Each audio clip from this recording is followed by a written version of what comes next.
Turn को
সারা রাজ্য জুড়ে বিভিন্ন কার্যক্রম নিয়েছে তারা আজকে তার অঙ্গ হিসেবে তোমাদের মূল দাবি এনইপি বাতিল করতে হবে, কিন্তু কেন্দ্রীয় শিক্ষা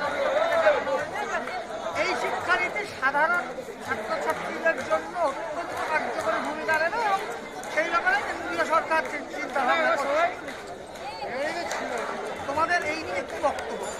প্রথম কথা যেটা সেটা হচ্ছে এটা কেন্দ্রীয় সরকারের নিজের ব্রেন চাইল্ড, এই এনইপি 2020টা ন্যাশনাল এডুকেশন পলিসির প্রত্যেকটা পাতায় পাতায় যা আছে তা মূলত সাধারণ গরিব পরিবারের ছাত্রছাত্রীদেরকে আরও বেশি করে দূরে সরাবে এবং এর ছত্রে বর্তমান আমাদের কেন্দ্রীয় সরকারের যে সাম্প্রদায়িক নীতি সেই সাম্প্রদায়িক নীতির সিলেবাসের পাতায় ঢোকানোর জন্য যা অ্যামেন্ডমেন্ট আছে জাতীয় শিক্ষানীতিতে সেটাই প্রকাশ্যে এসছে আমাদের সামনে।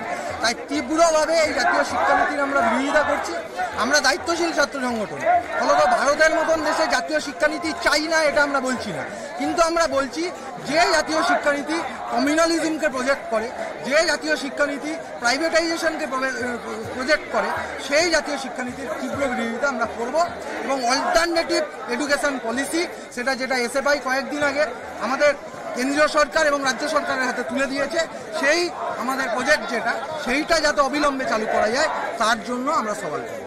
তোমরা দাবি করছো যে ক্যাম্পাস যাতে খোলা হয় আগামী মাস বা ফেব্রুয়ারি মাস, কিন্তু এই মুহূর্তে ক্যাম্পাস খোলা কতটা যুক্তিযুক্ত বলে তোমরা মনে করছো? যেহেতু আমরা ক্যাম্পাস খুলতে বলছি, আমরা তো এমনটা বলছি না যে আমরা কোনো কিছু মানবো না, না মেনে ক্যাম্পাস খুলতে বলবো। আমাদের মূল কথা যেটা যে এই মুহূর্তে দাঁড়িয়ে যেটা বলেছে সেটা হচ্ছে শারীরিক দূরত্ববিধি মেনটেন করতে হবে।